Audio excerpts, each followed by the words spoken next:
Pasay tayo ngayon mga amigo at kauwi tayo ng probinsya. So stop muna tayo ng vlog ng sneakers. Ngayon buhay probinsya muna tayo mga amigo pagdating natin sa Leyte. 9:30 yung time namin para bumiyahe. 9:48 na wala pa yung bus na papunta sa amin. Nandito tayo sa may top. So, nandito yung terminal ng DLTV. Dapat sa PITX ako pero medyo malayo na kasi. So dito nga siksikan no. So medyo mabilis naman yung ano nila. Mayroon lang silang delay ng mga almost 30 minutes. Depende rin. Kasi may mga pinipick up pa pala itong mga terminal to sila bago makarating dito.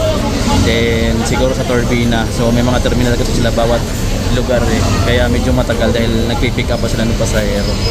Kasi pagdating dito sa terminal na sa Pasay, may mga sakay na eh.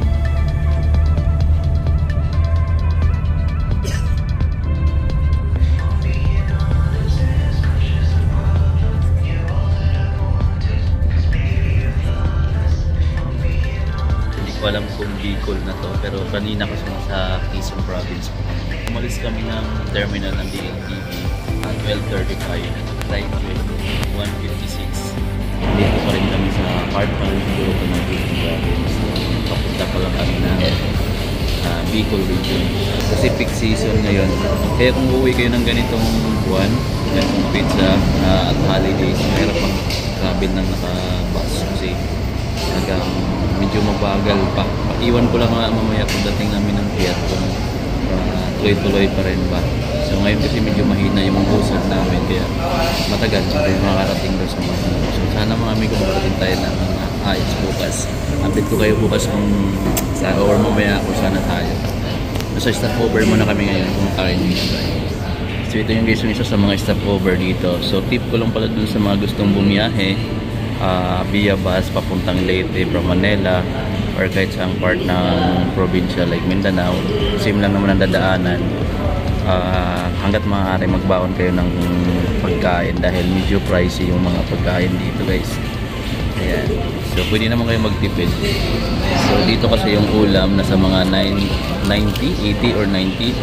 Tapos yung iba ngayon 100 pesos pa nga eh. Ulam pala yun. Tapos yung kanin nasa mga 20 plus yata. So ayan, so ilang beaches kayo kakain. Tapos yung hot water nila dito is 10 pesos, yung kape 25 yata or 30. So ayan, magbaon na lang kayo ng kape, pwede kayong bumili ng hot water kasi 10 pesos lang para makatipid kayo. So magbaon kayo ng maraming tubig guys kasi mahal din yung tubig dito. So ganun pag mga stopover. Guys, dito na kami sa Matop Port pala. Time check is 6:19 AM. Maraming tao dito. So, hindi na kami nagpila dito sa loob ng terminal para magbayad. So, may natagalakad na. Sasakyan namin ngayon is yung Montenegro Lines daw. Patawid ng Alin Samar. Malapit-lapit ng mga amigo. So, from 12:35 ng tanghali kahapon kami umalis. Tapos ngayon pa lang kami dumating dito. So, mga siguro isang araw pa halos. Mga gabi na siguro ako mamaya makarating sa Caloocan. Sana maaga pa na. Ganda yung barko guys.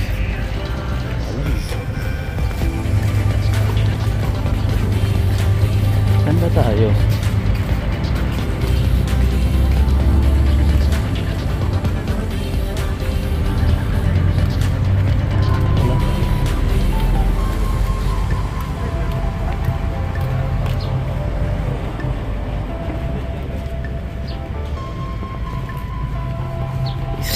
Sakay pala yata ang ganito. Ito yung port ng Magnog dito sa Bicol. Then yung sakyan namin is Montenegro shipping line. So yun yung bus na sinakyan namin. Kami na lang pala hinihintay kasi andito na yung iba eh. Kasi yung mga kasabayan ko pasahero. Bakit pala?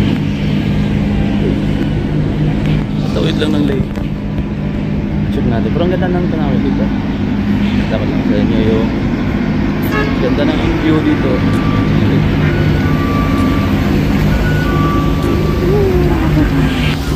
Ayan. Akit tayo sa pinakataas. Mas maganda yung view doon. Okay, pag mag-bus kayo mga amigo, pagdating nyo ng Matnog, sasakay kayo ng barko tulad nito. Barge lang siya, maliit lang siya. So yan yung view. Ayan yung Matnog. Part ng Matnog na itong mga bukid. Ito ganda naman. Yeah. Sige tayo dito. Pakita ka lang sa inyo yung side, sa kabilang side. Dito, Matnog pa yan ito. Kasi parang galing kami dyan kanina. Galing kami dyan. So ito yung mga binabiyahe. Iba-ibang lugar lang. Ganito lang yung mga barko dito, mga barge. So halos mga bus, mga truck, yung mga nakarga dyan.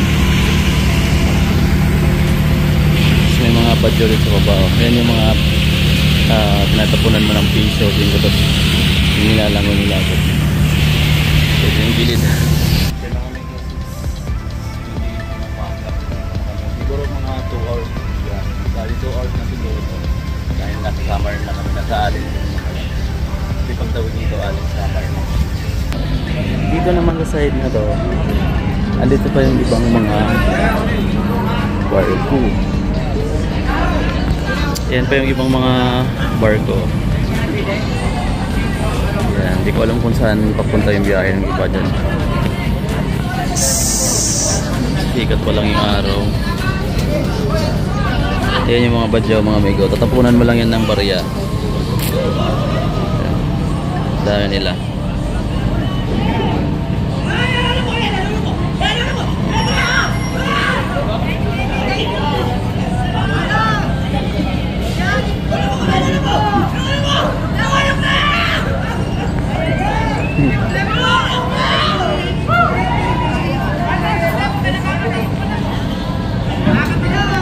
Yan, madami na sila.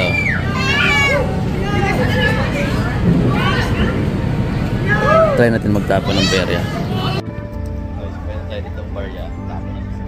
Nasa babala sila. Ayan, tapunan natin sila ng barya. Ayan, magkasama pang bata mga amigo.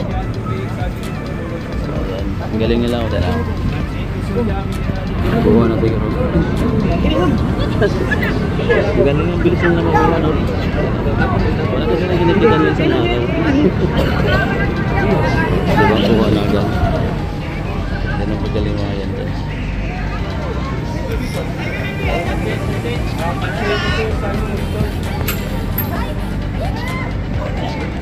Pansit tapos saging. Saging ito. Kuha agad o.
Walis na yung isang barko guys. Oh. Yung Legacy 1. Kasi alam ko saan papunta. May mga isla-isla din pala siya. Andun yung Samar dun eh. Yung makikita mo na yung bundok okay, pero 2 oras pa yan. Pabiyahiin via sea.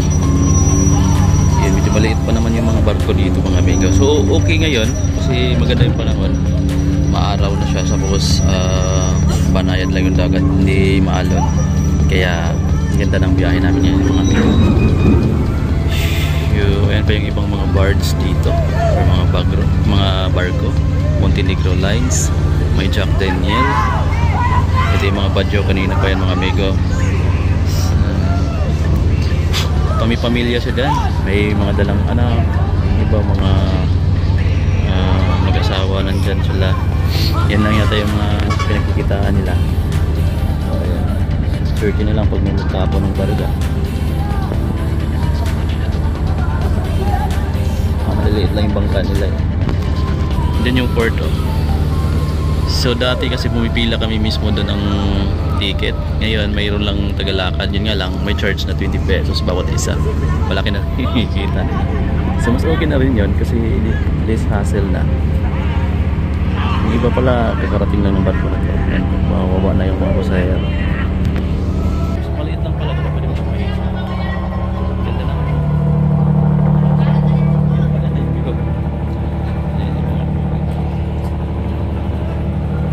Dito may badyaw din dito sa side ng barko.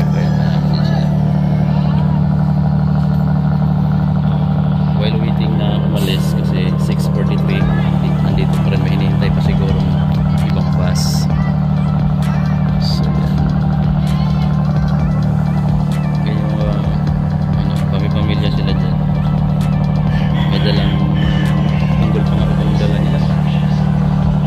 Grabe.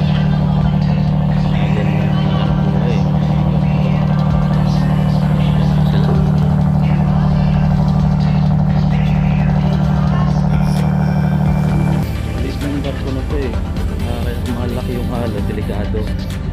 So ngayon, maganda yung malupad nito. Naikutan na nila yung barko. Ito mas marami sila. Pero ito lang pinakataas. Yan may dala sila ng sanggol, malit na bata. Sanay na sila sa ganyan pamumuhay. Kaya hindi na sila basta-basta malulunod.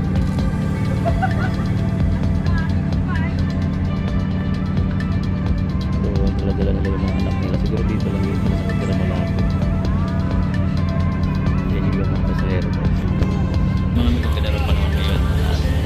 2 oras yung biyahe natin sa barko patawid ng Alin or ng Samar. Tapos pagdating naman ng Alin or ng Samar, balik tayo sa bus kasi yung bus na nagpapagat din. Nakasakay ng barko. Then land trip na naman ulit ng mga halos isang araw din. Gabi na tayo makarating sa Tacloban. Depende pa yan sa bilis ng takbo ng bus. Ganun ka hassle pag nag-bus.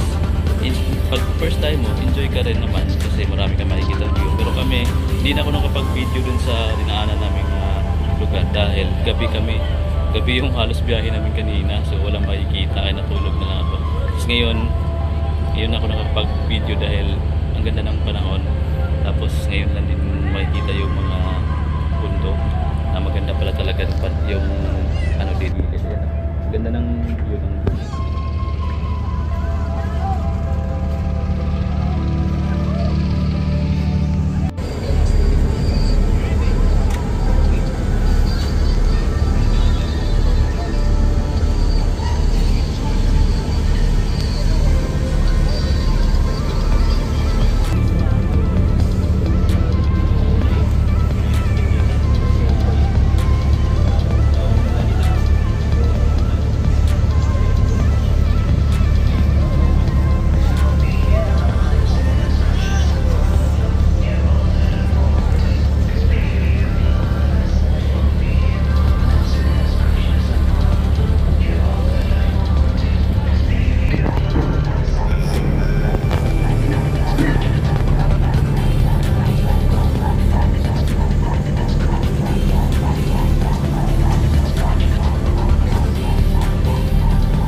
balik naman tayo sa first country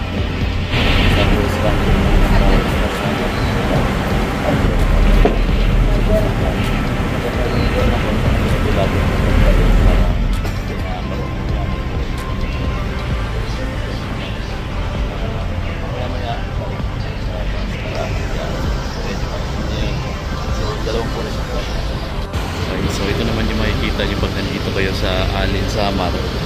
So yan yung view nila. Marami din mga puno na nito. So medyo part na to. Halos puno nito yung makikita ko din.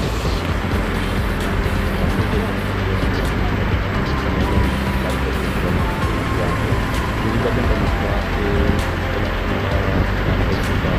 kasi halos kasing laki lang ang dalawa.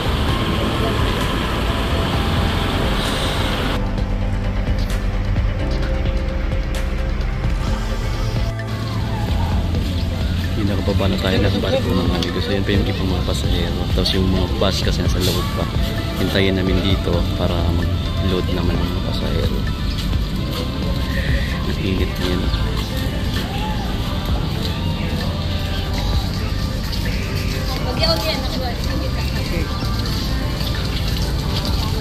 Nasa bungad kasi yung mga private na vehicle, mga coach. Kaya sila lumabas.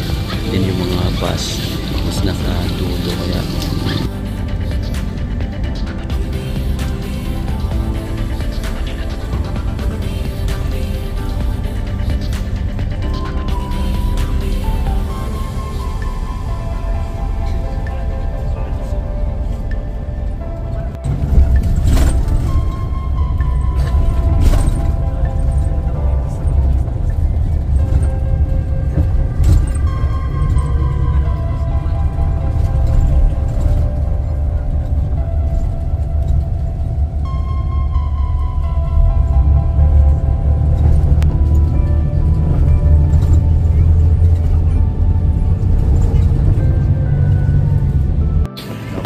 hapon na guys. So paggabi na naman ulit. Time check natin is 5:52. Grabe. Lampas ng 24 hours yung biyahe namin. Ganun kalayo pag nag-bus ko talaga. So ito yung sasakyan namin DLTP na 140 yung bus number. Huling stopover na namin ko dito sa may Santa Rita. Then sunod nito Tacloban na sa amin ako. Actually San Juanico Bridge na yung unahan dyan yung konti na lang. Malapit ako makarating sa bahay. So dapat na naman ang gabi. Kasi ang biyahe ko 2 gabi saka 2 araw. Ganun. Kasi lang lumampas na ako ng konti ng 24 hours. So yun guys, ganun kahirap. Pero yung kain ko nilulunan ko dahil mahirap naman. Hirap ko siya sa biyahe. So pagka na ano ko rin naman mahal na sa pesos. Pero ang mahal na rin sa kain kaya magbaon kayo. Yung mga babaw ninyo hindi pwede rin mapanis. So, yun yung tip ko sa mga biyahero dyan na gustong mag-bus. Tapos pa probinsya like Leyte, yung mga step cover nila sobrang mahal na kaya magbaon kayo. Dito may nagbibinta rin dito ng mga pasalubong, may tuba nga nakita mga amigo. Meron ditong moron mga amigo, sikat yan ang mga pasalubong dito sa Leyte. Pero kung medyo malayo naman yung biyahe mo, madali kasi siyang mapanis kaya dapat mo siya ilagay sa maganda lagayan para ano. So yung kainan dito, hindi ko lang alam kung magkano yung price, kung ipare-pareho lang ba bawat stopover. Pero yung mga naiba kasi kanina is medyo mahal. Pero dito siguro hindi na ganito.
finally, dito na ako sa Tacloban.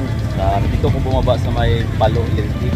Kasi mula dito, malapit na yung bahay namin sa unahan lang. Kaya ko nang joggingin ngayon, pero maraming dala. Luggage, medyo mabigat. So ayun, ganun katagal yung biyahe. Kahapon, umalis kami sa Pasay Terminal ng DLTV sa may top ng 12:35 ng tanghali. Tapos ngayon ako nakarating dito sa Tacloban. Check natin yung oras. 7 o'clock ng gabi. So, ganun katagal yung biyahe. Lampas ng 24 oras. Mga amigos. So yan, kung pala kayo mag-bus para uwi ng probinsya, ganun katagal yung biyahe mga amigos. Tip ko sa inyo, bounty ng pagkain dahil sobrang mahal ng pagkain sa mga stopover. Nag-i-stopover naman yung mga bus. Tapos wag rin kayong uminom ng maraming tubig, wag kayong kumain ng marami kasi baka mamaya ma-CR kayo sa kalsada or ma-CR kayo, mahirap yung CR din. Walang tubig masyado yung mga stopover nila mga amigo. So yun, yun yung update.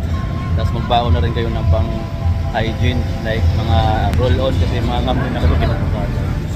So yan guys, hanggang dito na lang mga amigo. So sa mga susunod na araw, try ko ipakita sa inyo yung mga tourist spot dito like MacArthur Park, tsaka yung iba.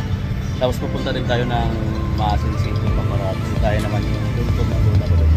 So dito na lang muna tayo.